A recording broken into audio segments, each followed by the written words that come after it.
tồn tại duplex hay là thiểu sản thùy nhộng, vì hai bên tiên lượng hoàn toàn khác nhau. Thì nó rất là khó, tại vì cái góc thùy nhộng nó không hề bị di lệch gì hết, nó vẫn ở vị trí bình thường nhưng mà cái kích thước nó nhỏ. Thì cuối cùng cái ca này làm MRI thì sẽ thấy cái thùy nhộng nó bị nhỏ. Tất nhiên có một số trường hợp các anh chị khó khăn thì các anh chị cần có sự hỗ trợ MRI. Thì như vậy đây là một cái trường hợp là thiểu sản thùy nhộng. Thì tóm lại đối với cái bài bất thường hố sau thì Nguyên muốn nói là nhắc lại các anh chị đây là một cái vấn đề thường gặp. Và cái dạng bị lớn hố sau đơn thuần cái tiêu chuẩn chẩn đoán khá là dễ, nhưng mà chị phải cắt dọc lại để các chị đánh giá thùy nhộng. Cái QUÄC malformation là một cái thể nặng, các anh chị cũng dễ, nhưng mà thực sự là nó quá rõ ràng cho nên chẩn đoán không khó. Cái vấn đề khó đó là cái sự toàn vẹn của thùy nhộng để các anh chị phân biệt giữa tồn tại duplex là tiên lượng rất tốt và một bên là thiểu sản thùy nhộng là nó sẽ ảnh hưởng đến những cái rối loạn hành vi.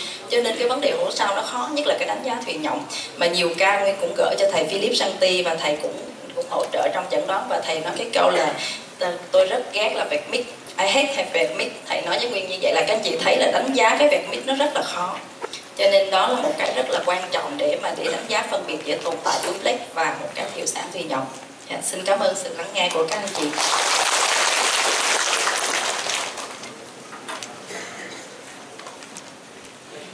Xin cảm ơn thạc sĩ bác sĩ Hà Tống Nguyên đã giới thiệu về cái bất thường hệ thần kinh trung ương. Bất thường hố sau là cái bất thường hay gặp nhất về cái siêu âm tiền sản. Và ngoài cái phần giới thiệu hình ảnh thì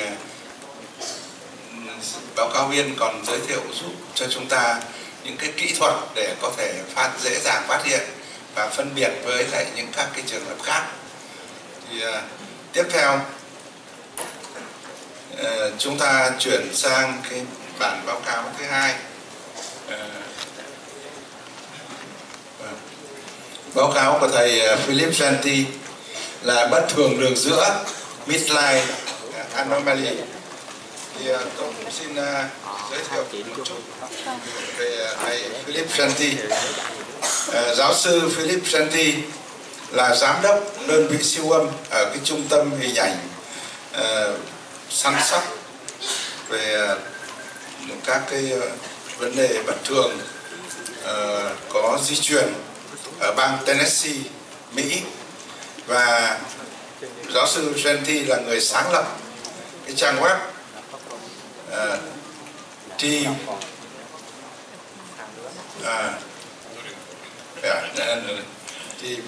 PHILLIP.net. Và đây là giáo sư có nhiều kinh nghiệm trong lĩnh vực siêu âm sản, dị tật và sàng lọc trước sinh. Xin kính mời giáo sư PHILLIP JEANTY, please.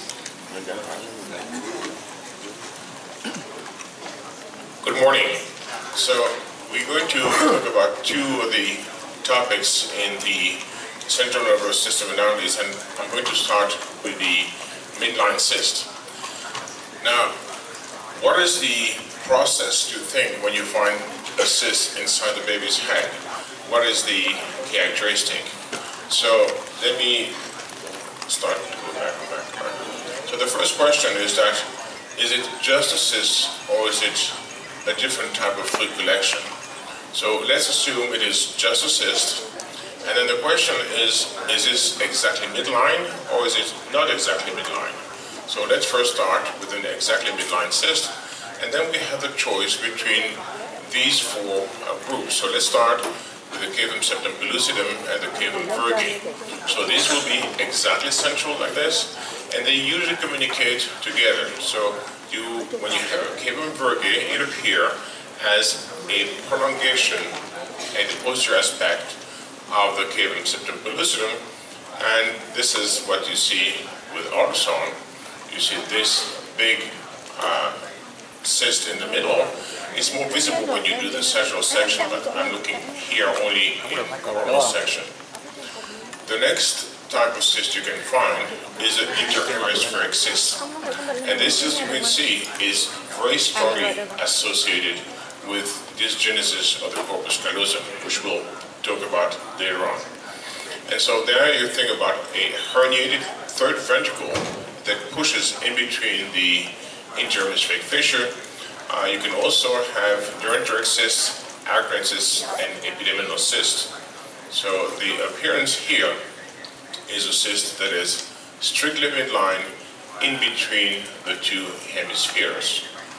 Now, another type of cyst you can find is a cavum villi interpositae, and these are more posterior, and it's in the space above the telachoridae and the ventricle, and it's between the columns of the fornix that are in the posterior aspect. And if you do an ultrasound, this is what it will appear in the posterior aspect. Next, I wanted to show you the arachnoid cyst, and as you can know, arachnoid cysts only develop on the surface of the brain, on the arachnoid, although you can see that the arachnoid can invaginate itself in many areas, so it will not be inside the meat of the brain, it will be on the side, outside of the brain. And there will be subarachnoid, so at the periphery of the gray matter of the brain, and the most common area is the sylvian fissure, the posterior area, and look when they're in the posterior area to differentiate them from Dandy-Walker cysts. So you use the algorithm that Nguyen gave you in the previous lecture. They do not they displace, but they do not disrupt the cortex. It's important differential diagnosis with the porencephaly cyst.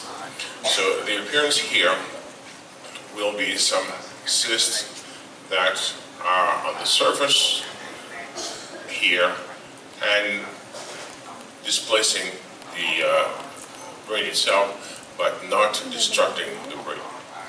So now we've explored this branch, let's go back and let's say, no, it's not exactly midline. So now we're faced with three choices: choroid plexus cyst, suprapendial cyst, and again arachnoid cyst. Choroid plexus cyst, I'm sure you have seen a million of them. This is something that used to be very important 20 years ago. Now we don't pay too much attention, but remember the association with trisomy 18, 21, and with Klinefelter. And of course, this is the appearance of choroid plexus cyst. Sometimes when they're quite symmetrical, they may not be so visible because they appear to be a section through the lateral ventricle, but so pay attention to the symmetrical one. Suprapendimal cysts, there are several of them. The least likely to define are the conatal cysts, which are adjacent to the supralateral margin of the body and the frontal horns, and they can be a normal variant. So if you look over here, we have this little cyst, which is at the edge of the lateral ventricle. Remember this image because I'm going to show some differential diagnosis in the next slide. The next one, which are much more common, are the subependymal cysts, and these are the sequela of a bleed. And I could show you the bleeds later on, but I don't know that I will have time. And this is a sequela of germinal-lysis. So this is the appearance of those cysts.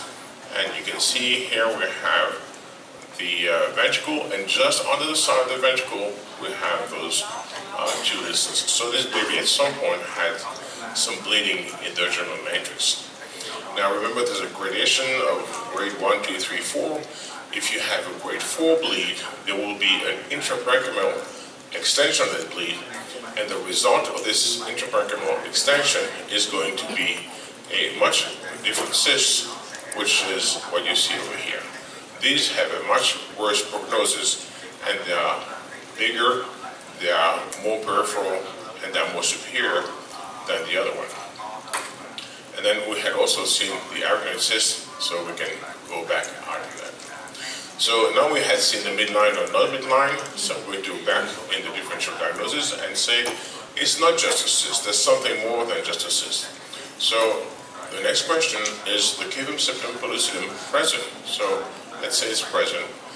Is there an interhemispheric fissure? Let's assume there's an interhemispheric fissure. And then the next question is, do you see the corpus callosum? Okay, let's say it's there. So the next question is there ventriculomegaly? Yes. And then you have either mild or ventriculomegaly. Mild ventriculomegaly, as you remember, is an atrial measurement less than 15 millimeter. And this is what you see over here. We have some slight distension of the ventricles, You can see the occipital horns have been distended. You see also there's some germinal-lysis here, and there's some subependymal cysts. This is typically after a bleed. The bleed not only causes some obstruction of the granulation of Paccioni, but it also obstructs the aqueductus of Silvis, and so you have several reasons to develop hydrocephalus. Or you can have a real ventricular megaly, and then the question is, do we have dilatation of the ventricle, hydrocephaly, or do we have atrophy of the cortex? So you can have large ventricle for two reasons. Either you have increased pressure, which is ventricular megaly, or you have atrophy of the cortex.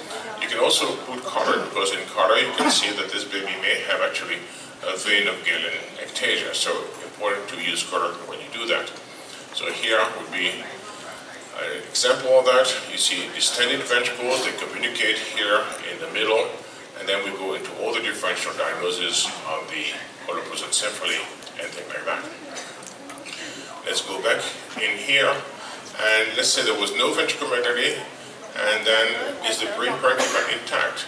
Okay, yes, the brain parenchyma is intact. Then we have to differentiate between the septo-optic dysplasia and absence of the caveum septum pellucidum. So let's go for septo-optic dysplasia.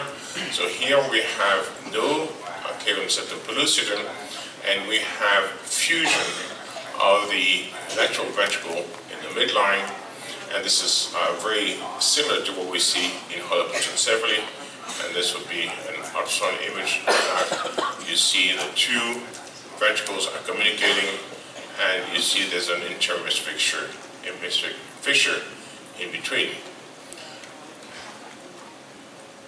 So this is septo-optic dysplasia, and a very difficult differential diagnosis is absence of the caveum septum pellucidum, in which you have also emerging, but this has a much better prognosis. So here we have an intermittent fixture and the forks that are present. We may have some corpus callosum, we should have corpus callosum, and what you want to think here is schizencephaly, septo-optic dysplasia, some holoprosencephaly, hydrocephalus can also do an image like that. So a big differential diagnosis when you look at that, and here's an example of septo-optic dysplasia where you see the merging of the two, and you see the intermittent fissure which is present in between. So let's go back out of that, and let's say the brain parenchyma is not intact. So if it's not intact, do we still have gray matter or not? Let's assume that the gray matter is present. Then you go back to the subependymal cyst that we saw earlier, go to proencephaly, which is a result of an infarction or defect, or schizencephaly. So let's try proencephaly. So here we have large cysts, and those cysts can be divided essentially into two groups. Those that have communication with the external aspect of the brain, so they communicate with the subarachnoid space, and those that communicate with the ventricle, so they have an internal communication. And often you want to look for some little septation between these. So this typically are going to be cystic degeneration of encephalomalacia from ischemia, hemorrhage, infection, and they will result in a hypoechoic lesion afterwards. So the ultrasound image here will be some big defect, lacunae, and then you try to see whether they communicate with the ventricle or with more with the subarachnoid space, as in this case here. Now the next differential diagnosis here would be schizencephaly. Now schizencephaly is classically divided into two groups. Those that have open limb schizencephaly, which is by far the majority of those that we see prenatally, and there we have a big brain gap, and this is typically resulting from a middle cerebral artery occlusion or a middle cerebral artery infarct. And these are very simple to recognize with ultrasound. They can be unilateral or bilateral. And you can have a basket handle, and I'll cover this in a different segment. Now there's another type called the closed limb, in which there's just a thin line defect that communicates between the subarachnoid space and the lateral ventricle. And this has almost never been diagnosed prenatally. So this is a much rarer case. And so this is one of the reasons why ultrasound is not sufficient. You may have to do MRI on these babies to look for the closed-loop version. So let's go back now, and let's say the gray matter is absent. Well, now, of course, we're talking about a very bad disorder. We're talking about hydranencephaly. And here, fundamentally, the entire brain has disappeared. And if you catch it early on, you will see the baby's brain liquefied. So you have low-level echo, and the brain has kind of liquefied. This happens usually after bilateral occlusion or infarction in the territory of the internal cerebral arteries. Now, importantly, in hydranencephaly, you preserve the forks, or you preserve something in this region, which is important in the differential diagnosis with lobar holoprosencephaly. And here's an example. You can see a big black spot inside the head. There is some fusion of the thalami, but you have a little bit of interhemispheric fissure which is present. Watch out that it's easy to confuse an interhemispheric fissure with some cyclo artifact. So you have to reorient and see from different angle to make sure that you truly have a midline versus no midline, because it will change the diagnosis to lobar holoprosencephaly. So we have explored this here. Let's go back one level, and let's assume that the brain parenchyma is not intact now. Now, is there some gray matter? Well, again, we go back into this. We'll go back one. The gray matter is absent. Again, we go back to hydranencephaly. So we go back one more time. And is there ventriculomegaly? Now, let's say there is no ventriculomegaly. And then we go back to the same differential diagnosis. Okay? So this is a differential diagnosis that allows you to go into the different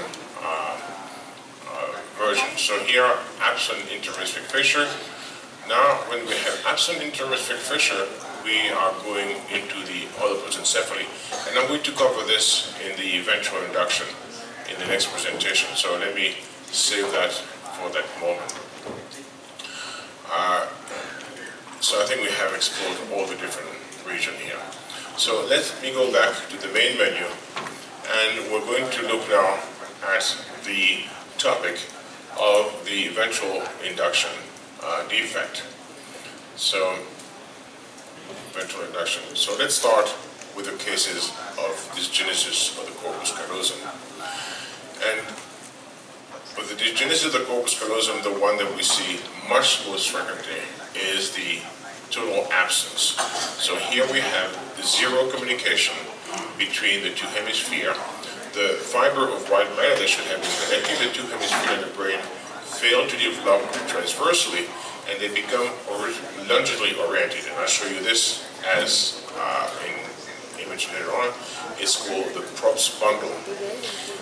Now, this happens to be a disorder of the cilia. This is a ciliopathy. And this is a topic which is developing, and so let me spend just 2 seconds to show you what the ciliopathies are. Cilia are elements inside the cells, and they are involved in the motion and the transport of different elements inside the cell. And in the case of ciliopathy, what we have is we have gene defect that go to either a defective protein, or this is a defective morphology, or a defective protein that results in an abnormal function of those cilia. Because of that, the element inside the cell don't move properly. And as you can see, the cilia being part of all the different cells, they may be associated with many different types of disorder. And many genes are involved. So many of these conditions, which we used to classify by timing of occurrence, are now classified by pathway of defect. So among the ciliopathy, you can see have very different conditions. Here we have Schubert syndrome, which is the vermin aplasia, the moldy tooth appearance. But we can have Cartagena, we can have situs inversus, isomerism, which we're going to be discussing later this morning, polycystic kidney disease. So you see, this is a very wide set of disorder due to this different pathway that are damaged. So we'll review this also when we do the Joubert syndrome. Now, why do we have the defect? Most of the time it's multiple genes that are involved, but some toxic, alcohol and cocaine, can also affect the ciliopathy. Then you can have cytomegalovirus, which is a very common reason to get dysgenesis of corpus callosum. And then you have metabolic errors, so the non-ketotic hypoglycemia, and then the pervasive development disorder, which is essentially the autism spectrum and the Rett syndrome. So a wide reason of anomaly you can have there. Now, what are the different appearances? Well, if you look first, a total agenesis, you don't have the corpus callosum. And because you don't have the corpus callosum, the gyri that was supposed to be parallel to the corpus callosum are not forming, and they will be oriented radially. So you have these radially oriented folds, and you don't have the septum pellucidum. So when compared to the normal, there's a big difference here, and that is something that you can detect using the sagittal section that Nguyen showed you in the previous presentation. Now, instead of having a full corpus callosum, you may also have an anterior dysgenesis. So you see here, the genu of the corpus callosum is missing, or you can have a posterior dysgenesis, the splenium is missing, you can have hypoplasia with very thin corpus callosum, and there are some measurements that have been published in the literature, so you can see the different size. And then you can also have dysgenesis in which you have a ratty-looking corpus callosum. It's irregular, some places are thin, some places are thick. So these are the different forms to look for. Now, if you look with the ultrasound, or you have several sections that we typically use. If you go in the transventricular section, this is what you should see in the normal fetus. You should see the two ventricles that have this normal shape that we're used to. And if you compare the normal to the dysgenesis of the corpus callosum, now you have the teardrop shape of the ventricles. So you have what is called colpocephaly, with the occipital horn larger than the frontal horn, and the occipital horn are closer together than the frontal horn. And when you do an ultrasound image of that, you see the distension of the frontal horns with the pointy shape of the anterior aspect. And you also see, because of that, because the corpus callosum is not there to attach the two hemispheres together, you see that the frontal lobes are more separate. So you have this wide interhemispheric fissure. So this is what you see in the transventricular plane. If you go into the transthalamic plane, this is the normal image. You should see those comma-shaped frontal horn, you should see the cavum septum pellucidum, and you should see the occipital horn in the posterior aspect of the image. And when you have cases of dysgenesis of the corpus callosum, first you're missing the cavum septum pellucidum, and the anterior horn are going to look parallel instead of diverging. And of course, they are more close than they should be, and then you have dilatation of the occipital horn. And when you look at the ultrasound, you see those parallel horns here. You see no cavum septum pellucidum, but you see a large third ventricle. So be careful not to confuse the large third ventricle for the cavum septum pellucidum. Once you have then these two transventricular transthalamic view, you can go into the coronal view, and this is what you expect to see in the coronal view. As Nguyen has shown you, you should see the corpus callosum bridging the two interhemispheric distance, and you should see a thin interhemispheric fissure. In dysgenesis of the corpus callosum, what you have is a wide interhemispheric fissure. You see that the third ventricle is not delimited superiorly by the corpus callosum, and so it extends higher than it would normally do, and you see a wide separation of the anterior horn. And this is the ultrasound appearance, where you see the high riding third ventricle, you see the wide separation of the anterior horn, you see the wide interhemispheric fissure with 3 lines at this level. And then finally, the other section you can get is, after the coronal section, is the sagittal section. Now we're cutting front to back, and instead of seeing the corpus callosum and the precallosal gyrus, thing like that, and the normal distribution of the arteries in dysgenesis of the corpus callosum, you have those radial folds, and you have a Brenzel sign, and you have not the normal distribution of the pericallosal artery. And with ultrasound, what you see, you have to do Doppler, and then you see, instead of the nice curve of the callosal and pericallosal and callosal marginal artery, you don't see this anymore. You just see radial folds that come from the center. So these are the views that you will try to get when you do this examination. So here we have wide separation of the hemisphere. You see 3 lines instead of seeing 1 line. There is a teardrop configuration, which is easy to see. You see the pointy frontal horn, and you see the colpocephaly in the back. And here, when you look at the semi-coronal view, you see the third ventricle here is almost touching the forks. The third ventricle should not be touching the forks. There should be some space in between, because you should have the corpus callosum at this level. So these are the findings you want to look in this region. Then, here's another example. You see the colpocephaly with a wide occipital horn, the pointy frontal horn, and you see that these frontal horns are parallel to each other. They are not diverging like normal frontal horns. They are parallel to each other, and when you do a sagittal section, you see those lines here are the radiating gyri instead of being oriented alongside the corpus callosum. So that's a different image that you have to try to get for this sagittal section. Another example of colpocephaly, you see the distended posterior horn, you see the pointy anterior horn, and you see that instead of the normal radiation of vessels, you have this kind of bizarre disorganization of the vessels. So these are easy signs to recognize, but you have to pay attention and you have to look at the proper section. Here we see no genu of the corpus callosum, and we see no corpus callosum between the left and right hemisphere, and again we see disorganization of the gyri, typical of agenesis of the corpus callosum. Now, the interhemispheric fissure is not retained by the corpus callosum, and so the third ventricle can extend more sphanically, more rostrally, and it can separate and cause an interhemispheric cyst. And I'll show you in a second, there are 2 types of interhemispheric cysts, whether they connect or they don't connect with the third ventricle. So here we have, oops, sorry, went too fast.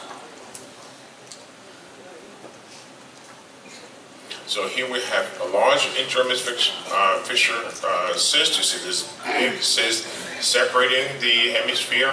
You see the colpocephaly over here, and you see the organization here of the interhemispheric cyst and the teardrop configuration. So this is a classical form of the interhemispheric cyst. Again, here you see 3 lines between, in the middle here. You should not see 3 lines, you should see only 1 line. You see the teardrop shape of the lateral ventricle. You see those 3 lines, very characteristic. This gives you the diagnosis of agenesis of the corpus callosum, so you can be pretty confident of the diagnosis you made. So I mentioned to you the pros bundle, which are those axons that instead of crossing over from one side to the other, don't have the massa communautaris in order to bridge, and because of that they cannot cross over, and they go longitudinally, and then they cross those bundles over here. And this is a MRI image with tractography, something we cannot do with ultrasound. Another example where having MRI is useful in the diagnosis. Now sometimes you can see some widening of the space between the frontal horn because of this cross bundle that are displacing the medial wall laterally. But this is actually not a very easy observation to make. But when you see the colpocephaly here, this is something that you can think to try to recognize. Now, here we're going from top to bottom in the volume. You can see the interhemispheric cyst. You can see the three lines. You can see the wide separation of one hemisphere compared to the other hemisphere. And here in the coronal section, again, we see the separation and the cysts in between, and no corpus callosum bridging the two hemispheres. So, very secure diagnosis here. Here, another complication that can happen, you can have lipoma of the corpus callosum. So you have this wide echogenic fatty tissue tumor that is at the level where the gene of the corpus callosum could be.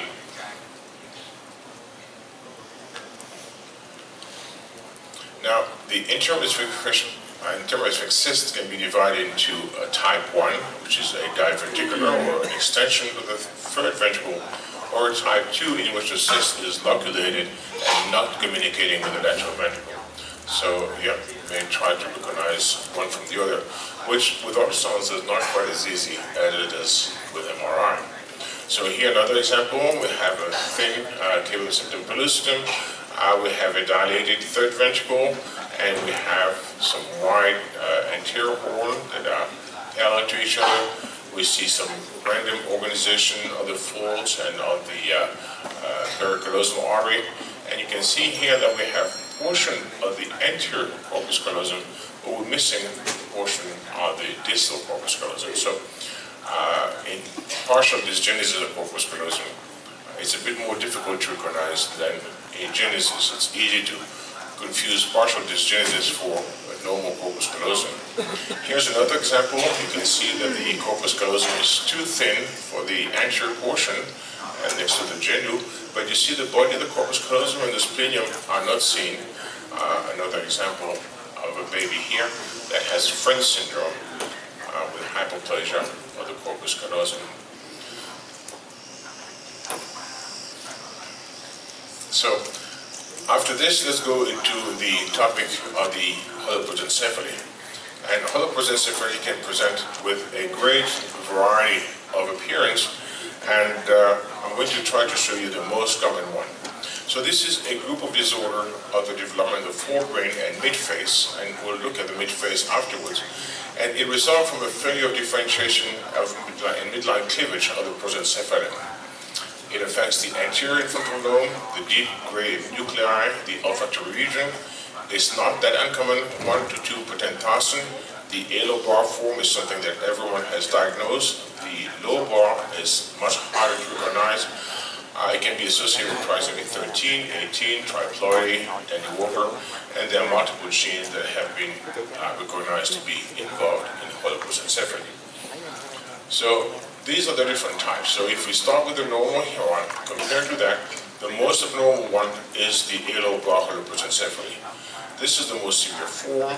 There is no interhemispheric fissure and no force in those babies.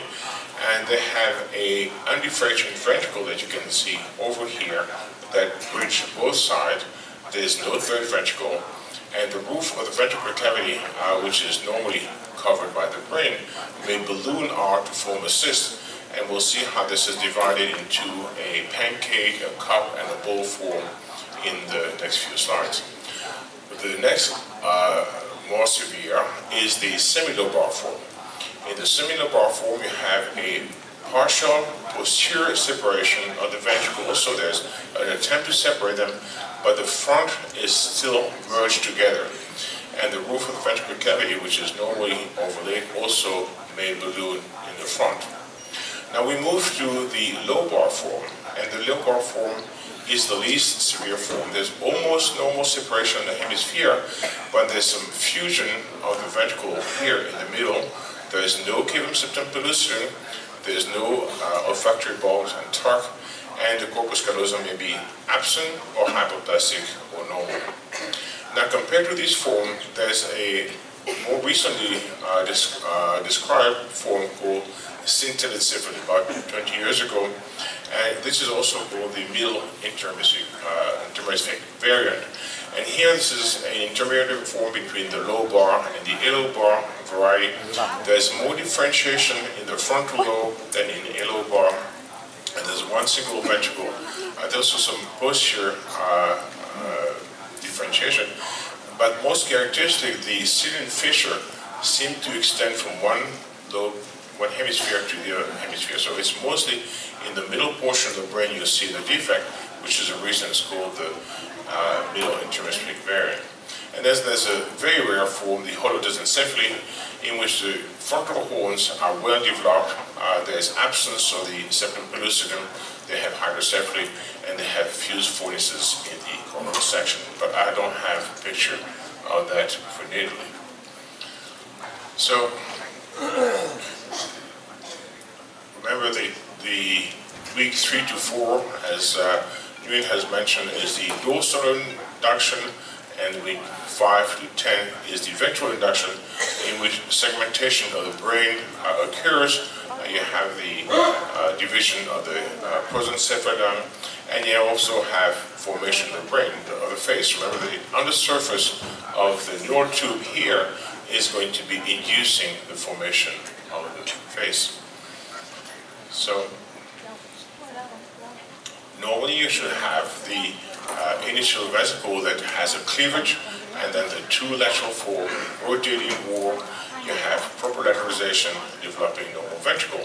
If you have failure of cleavage, you will have failure of inward rotation, and that will cause diffuse ventricle and the dorsal sac with a single ventricle that we typically see when we do the lobar form of holodyssencephaly. So let's start with lobar, which is the one that we see the most easily. You can start recognizing that very early on. And these are babies that have a big cyst inside the head, and importantly, you should not see an interhemispheric fissure. So look for a thin, incomplete brain, and we'll talk in just a second between the pancake, the cup, and the bowl. There's a monoventricle with communication with the dorsal cyst. The thalami are fused, there are no corpus callosum, no folds, no interhemispheric fissure in those babies.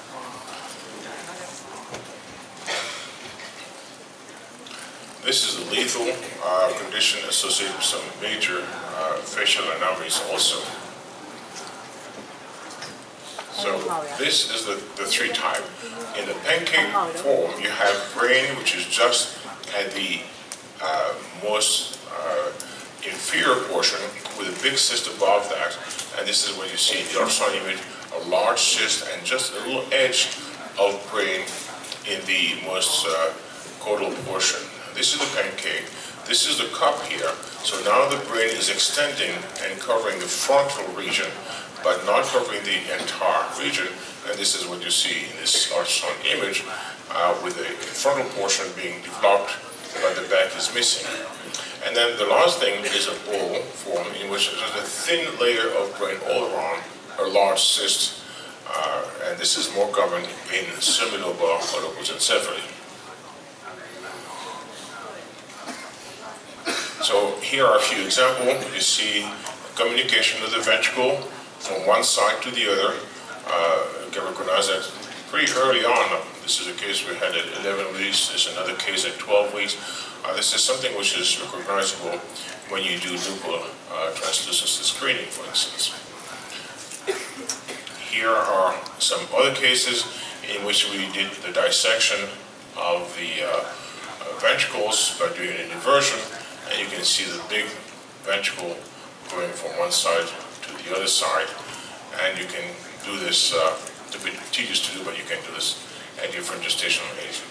Now, if you section this lobar holodyssencephaly at different level, at the top here, you have this large communication.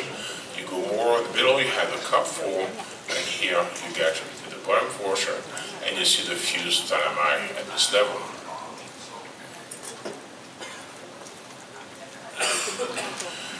Another example from Nguyen here. This is the bowl form. You see the communication between one side and the other. You see the frontal portion. You see the fused thalami over here, and the big ventricle that goes from one side to the other form. Okay, so the bowl form, because it has a coverage all over.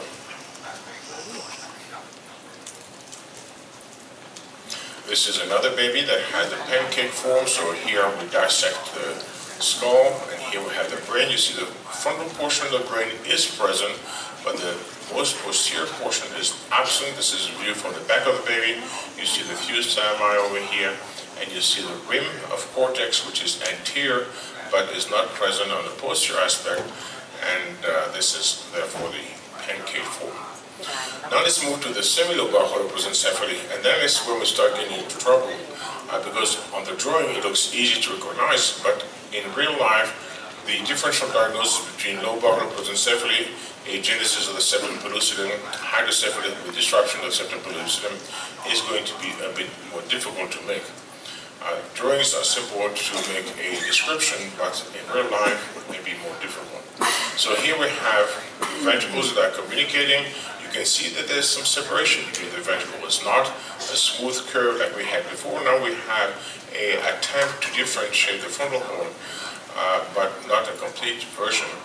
And of course, this baby also have a very poor neurological outcome.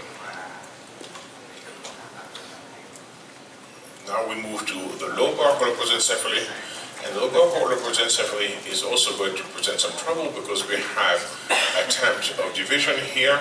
We don't have an interhemispheric fissure, we don't have a fork, so we may have a hypoplastic forks, but it is not a complete forks, and so we have to recognize that. So one of the criteria that is recently published is the presence of the snake under the skull. This is the fused anterior cerebral arteries that are running in a groove under the skull in this location here. This is not an artery that we see normally. The anterior cerebral arteries are not typically visible in this shape here. So that is something you will want to do when you do cardiac Doppler in a sagittal section on these baby. Now here we have well-developed frontal horn. You see they're well separated. We have an interhemispheric fissure here, but the ventricles do communicate with one another at this level.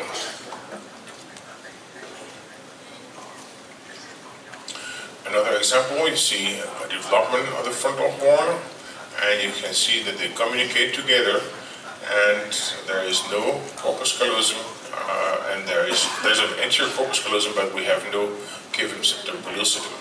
See a portion of the anterior corpus callosum, but the body is thinned out and is missing. So agenesis of the corpus callosum is not always complete. You may have dysgenesis. This is two different babies to show you the difference between fused and cleaved thalami. We'll talk about fused thalami in the A-lobar, and here we have cleaved thalami, but still a big monoventricle. Now, this could be easily confused if you read fast. This looks like you can see the cerebral peduncles, but this is not a normal anterior complex. We don't see the cavum septum pellucidum, we don't see the genu of the corpus callosum. So watch out for this kind of images. When I review lawsuits about holoprosencephaly, it is usually this kind of form here where you see some frontal horns, but those frontal horns don't have the normal shape. They don't meet in the middle with the cavum septum pellucidum. So this is an image that is easy to mistake, and it causes some lawsuits. Now, lobar holoprosencephaly is non-lethal, but they have profound mental retardation and neurological problems, and hydrocephalus is commonly associated with the lobar holoprosencephaly. Now, let's move to the synencephaly, or the middle hemispheric fissure, middle hemispheric variant. So here we have fusion of the hemisphere in the middle, so we don't have that separation, and we have kind of merging of the sylvian fissure from one side to the other. These will also have dysgenesis of the corpus callosum, and they may have partial separation of the thalami. So it's a rather complex form to recognize, and there are several articles that have been published recently in the literature. So here we see the frontal horn. They are diverging, but they are merging in the middle. You see they're fused over here. We don't have a cavum septum pellucidum. We have a cleaved thalamus here. You see the frontal horn here.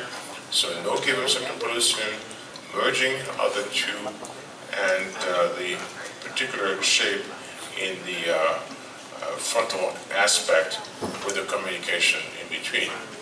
This is another example. You see the distended posterior horn, the wide anterior horn, but they are communicating.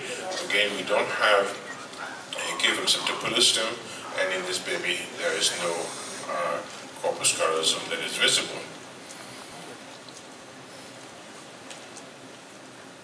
Another example, large natural ventricle. You see the fusion of the two ventricles, and more separate in the superior aspect, more fused in the inferior aspect. Again, syntenoncephaly. Another example here from Moshe-Bernstein. You see the two thymi that are separate, and this, you see there is a partial intermittent fissure here in false. So this is a way to recognize it from the other form of holodencephaly. Holodencephaly, there is no prenatal diagnosis that I know of. What you look for is wide communication here. There's obstructive hydrocephalus and fused fornices that produce this echogenic dot in the middle of the coronal section.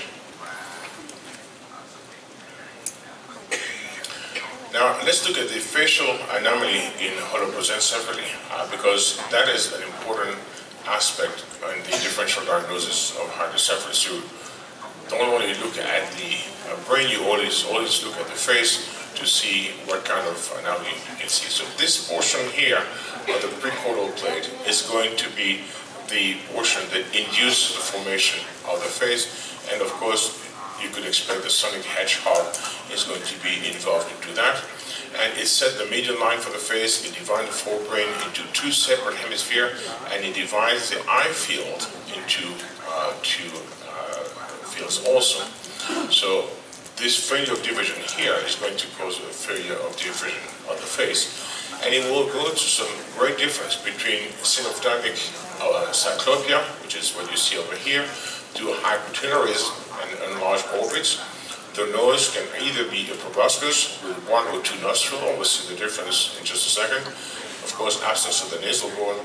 And in the forehead, you may have absence of the metopic suture and a hypoplaxic maxilla that can go to complete absence. So let's look at the different form that we'll see. So if we compare to the normal fetus here, in hypotelorism, you see that the two eyes are closer. You may have also microcephaly in those baby. You may have a cleft palate, so you want to do a cross-section of the upper dental arch. And this is, I think, very difficult to see. You can have a single maxillary incisor. So if you look at the teeth bud, you can try to see that there's an asymmetrical number. But this is really difficult. The hypotelorism is the easiest thing to recognize. You remember that you can measure hypotelorism, but you can also just eyeball it. The distance between the orbit should be equal to the orbital diameter. So if you have the distance between the orbit equal or less than the orbit, you have hypotelorism. The next more severe here is cybocephaly. In cybocephaly, you have a proboscis-like nose, but it has only one nostril. So instead of two nostrils, look for one nostril, and that is something which is better done either with some tangential section with ultrasound or with 3D reconstruction.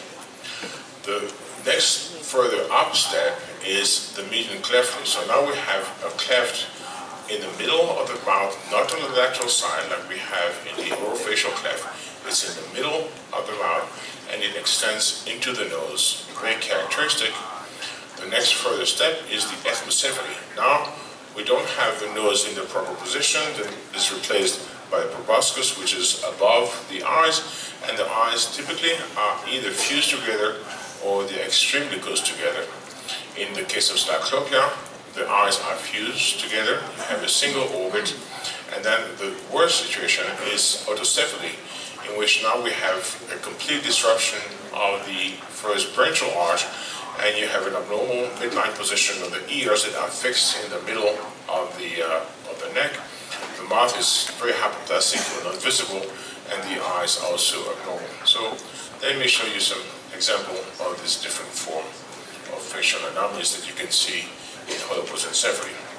So here we have a case of hypotelorism. If you look at the distance between the eyes, again the distance is closer than the orbital diameter.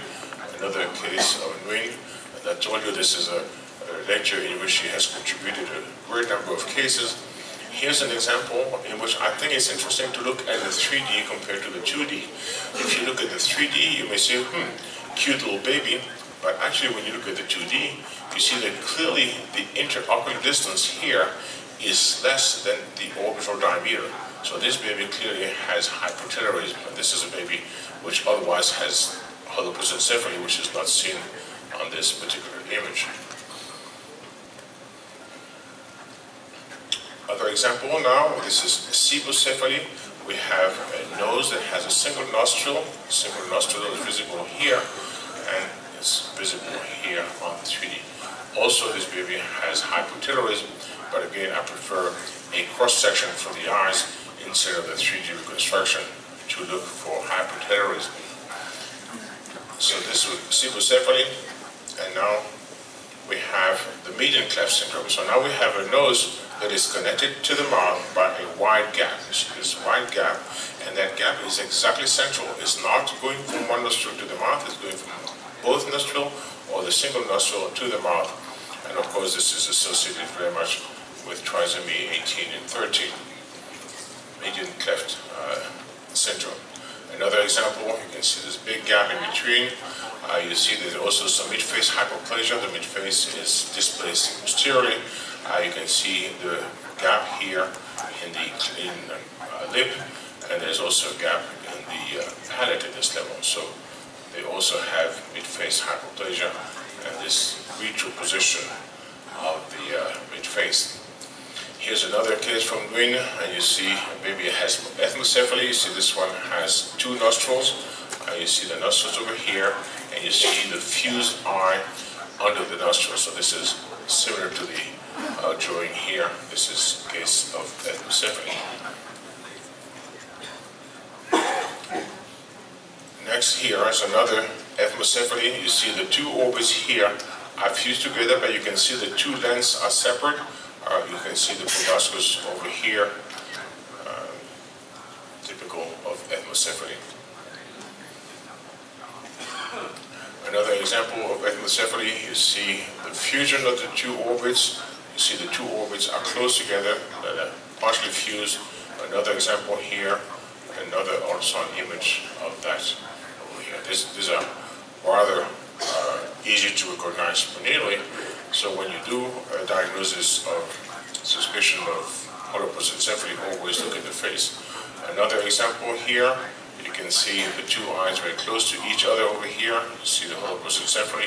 You see the two orbits here are next to each other, and the effect at this level.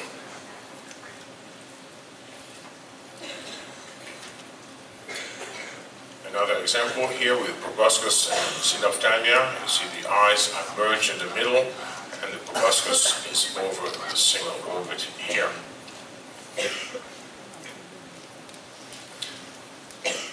And then here we have a baby that has a sensipital cephalocele and hypotelorism. You see there's something protruding in front of the face, in between the orbits, and the baby has hypotelorism. And of course, the head also had lobar holoprosencephaly, so multiple facial anomaly associated with that. And now the most extreme form is the autocephaly or the ignatia holoprosencephaly. You see the orbits are difficult to recognize. There's a tiny dot here for the mouth, and the ears are fused in the midline over here. This is another example here with the eyes a bit more visible.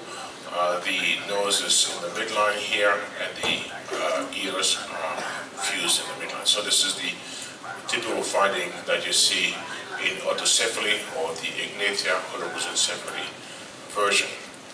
So this is what I wanted to show you about holoprosencephaly, and now I'm going to finish by going to the septo-optic dysplasia. And septo-optic dysplasia is very hard to recognize from holoprosencephaly. So if you look at the conditions that have absence of the septum pellucidum, there will be two types of disorder. One, which is the septo-optic dysplasia, that has no septum pellucidum and hypoplastic optic nerve and chiasma and pituitary hypoplasia. And then the other condition, which is an isolated absence of the septum pellucidum, but be careful that 25% of baby in which we believe there is absence of the septum pellucidum, which is isolated. 25% of this baby postnatally have septoptic dysplasia. So this is really a diagnosis that you have to handle with a great amount of care, because we have a tendency to miss findings when we do the examination. So let's start with the septoptic dysplasia, and you see the big difference diagnosis here is going to be with holoprosencephaly, and it's difficult to recognize one from the other. So absence of the septum pellucidum is important. Hypoplasia of the optic nerve, optic chiasma, and I don't know how many of you can do that, but you can do some 3D reconstruction of the optic chiasma in the second portion of the second trimester, and this is a very difficult thing to do. Very few people in the world can do that. I have tried to do some myself, but I don't have the technical skill most of the time. There's some mutation or different genes that can do that. This is a rare anomaly. It has a low recurrence rate, but it may be associated with other anomalies. Schizencephaly, quite typical. 70% may have bilateral schizencephaly, and of course the prognosis there will be related to the schizencephaly more than the septoptic dysplasia. You can have perisylvian polymicrogyra, which is something that is usually seen after birth, not prenatally, but you can see a smooth cortex on some of these babies. The holoprosencephaly, the septoptic dysplasia, and lobar holoprosencephaly overlap very much. Sometimes you need postnatal MRI to recognize. They will have ventriculomegaly, dysgenesis of the corpus callosum. They may have craniofacial anomaly, and then they will have multiple endocrine functions. So not only the anatomy, but the physiology of this baby is going to be abnormal, which prenatally does not affect them, but of course it's going to be important in the management of those babies if the patient continues the pregnancy. So the finding here, this is a normal exam compared to the baby that have a septoptic dysplasia. You see the absence of the cavum septum pellucidum. Remember, absence of something is always harder than demonstrating the presence. There will be fusion of the frontal horn at this level. The corpus callosum may be present, but it may be thinner, so you have to look at a cellular section over here. The forks is seen normally, so that's a differential diagnosis with the holoprosencephaly, and this baby will present with ventriculomegaly. So these are the key findings that you have to search when you're looking at this baby. Now here's an example of lobar holoprosencephaly. You see there is some division of the cortex at this level, but you don't have the forks. You see here in septoptic dysplasia, the forks is present aside from the division. So this is a different type of entity, and this is one of the criteria. But however, you see they both have absence of the cavum septum pellucidum, and they both have merging and fusion of the frontal horn. So if you see a baby that has a corpus callosum, go more with a diagnosis of septoptic dysplasia than with lobar holoprosencephaly. Now, they are both simply because they are missing the cavum septum pellucidum, but in septoptic dysplasia, you don't have the optic chiasma. And this is an example of a dissection of the optic chiasma by one of my friends in Moscow, and she is very skilled at recognizing the optic chiasma. And not only you can find it, but then you can measure it.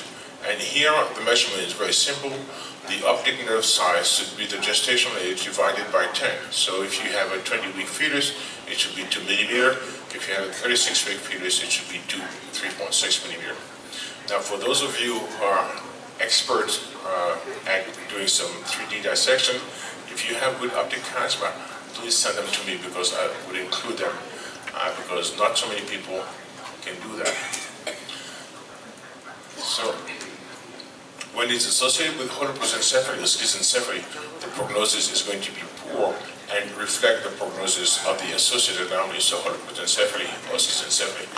When it is isolated and not simply absence of the cavum septum pellucidum, so you have optic chiasma aplasia, but you don't have just a simple cavum septum pellucidum absence, then the outcome will use will have visual impairment, hypopituitarism, cerebral palsy, and development delay. So even if the condition is as favorable as possible, the prognosis for this baby is very poor.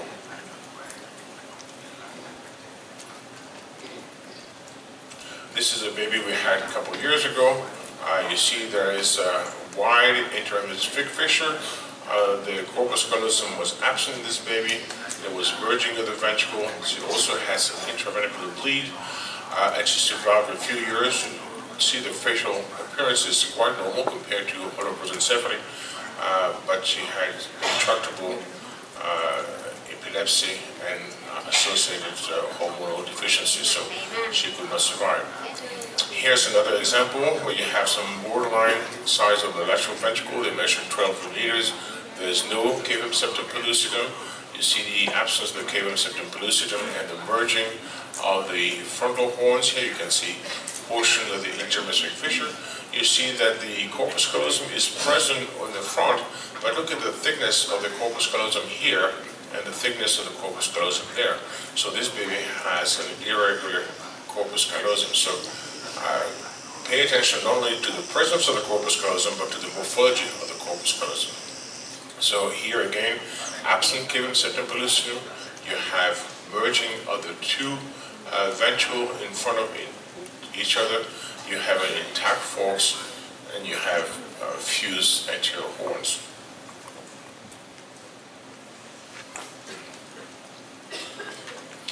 And now let's move to the isolated absence of the septum pellucidum, and this is something which you have to treat very carefully because 25% of the cases that have been reported in literature as being absent of cavum septum pellucidum ultimately end up having septum optic dysplasia.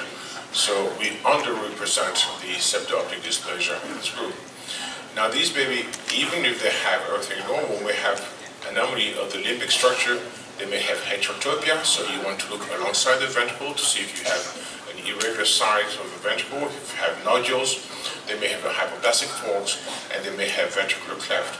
So they're not out of the woods because you can see the absence that is isolated. So here's an example where there is absence of the cavum pellucidum. The frontal horn are merging in the midline here.